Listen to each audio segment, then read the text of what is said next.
Doubt नट में मिलेगा अब आपके हर सवाल का जवाब। बस अपने फोन से क्वेश्चन की फोटो खींचो और तुरंत वीडियो सोल्यूशन पाओ। डाउनलोड लिंक डिस्क्रिप्शन में है। Hello guys. आज हम बात करने वाले हैं थोड़े ऐसे टॉपिक के ऊपर जो एग्ज़ाम देने के पॉइंट ऑफ व्यू से इम्पोर्टेंट है। तो जनरली जो भी आईआईटी का एग्ज़ाम दे रहा है अभी उसका मेन एम होता है कि कहीं ना कहीं पुरानी आईआईटीज़ में एडमिशन लेना और अच्छी ब्रांच के साथ लेना, लेकिन इन सम केसेस आपको अच्छी ब्रांच नहीं मिल पाती है।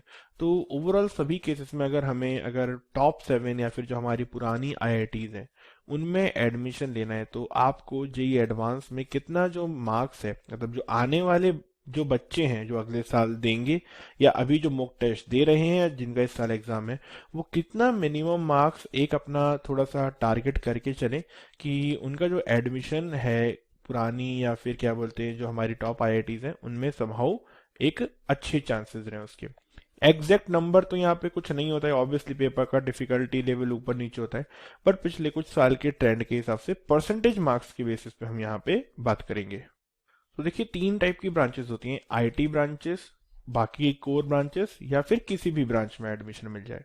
तो सबसे पहले अगर मैं आईटी ब्रांचेस के पॉइंट ऑफ व्यू से बात करूं तो देखिए, अपर लिमिट कुछ भी नहीं है। मींस जिसकी टॉप रैंक आई है हो सकता है क्या बोलते हैं मेटलर्जी भी ले और हो सकता है वो कंप्यूटर साइंस भी ले, उसकी चॉइस है।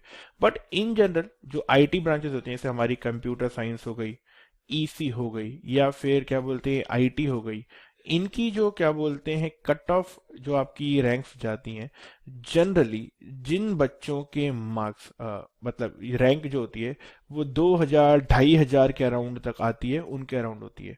और पिछले कुछ सालों में ये ट्रेंड देखा गया है कि जिन बच्चों के मार्क्स अगर पेपर ऑन एन एवरेज ठीक रहता है तो जिन बच्चों के मार्क्स 52 टू 53 या 54% के अराउंड होते हैं उनको क्या बोलते हैं आईटी ब्रांचेस में एटलीस्ट किसी आईटी ब्रांच में एडमिशन मिल जाता है। ऑब्वियसली जितना ज्यादा आपके मार्क्स अपर साइड में होंगे उतना ज्यादा बेटर रहता है। तो ये जो मार्क्स हैं ये जनरल कैटेगरी के लिए देखे जाते हैं। अगर यहीं हम ओबीसी कैटेगरी के लिए यहाँ पे बात करें तो आपकी जो कट ऑफ है वो काफी ज्यादा, इसमें आपको एडवांसमेंट मिल जाता है अगर आपको आईटी सेक्टर में चाहिए।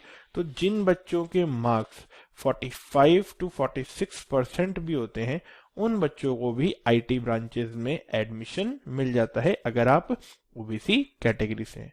अब ये तो बात है सिर्फ आईटी की। कोर ब्रांचेस, तो देखिए कोर ब्रांचेस है मतलब अगर आपको कोर ब्रांच चाहिए किसी क्या बोलते हैं टॉप 7 आईआईटीज में, है ना, तो उसके लिए अगर आपकी परसेंटाइल, मतलब देखिए क्या होता है कि जरा सी परसेंटाइल कम होती है ना, मतलब परसेंटेज कम होती है, बहुत सारी रैंक बढ़ जाती है।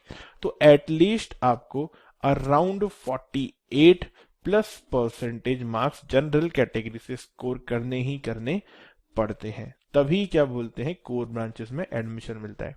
अब बात आती है कि किसी भी ब्रांच में, तो देखिए कुछ ब्रांचेस जैसे फॉर एग्जांपल जिनकी आजकल क्या बोलते हैं कट ऑफ थोड़ी ज्यादा जाती है, वैल्यू तो बहुत है, हर ब्रांच की वैल्यू बहुत है, ऐसी कोई ब्रांच खराब नहीं होती है।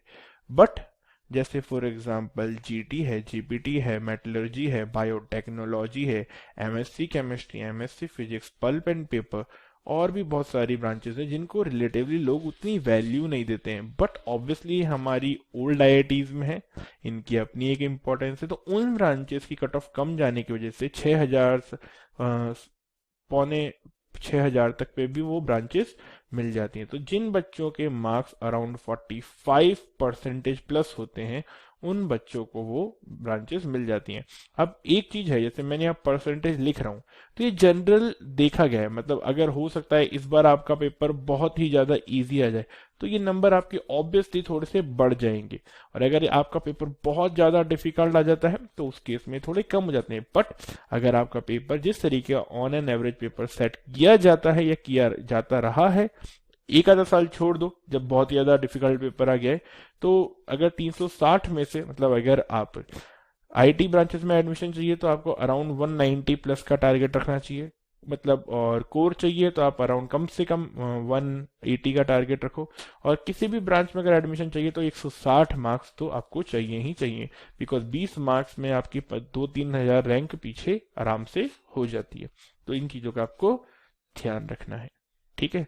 बाकी ये हमारा एस्टिमेटेड है, मतलब एज सच कोई इसकी गारंटी नहीं है, बट पिछले कुछ ईयर से ऑब्वियसली ये एक ट्रेंड बनता है, आप देखेंगे हमेशा, बिकॉज जो होता आया है उसी बेसिस पे हम आपको बता रहे हैं।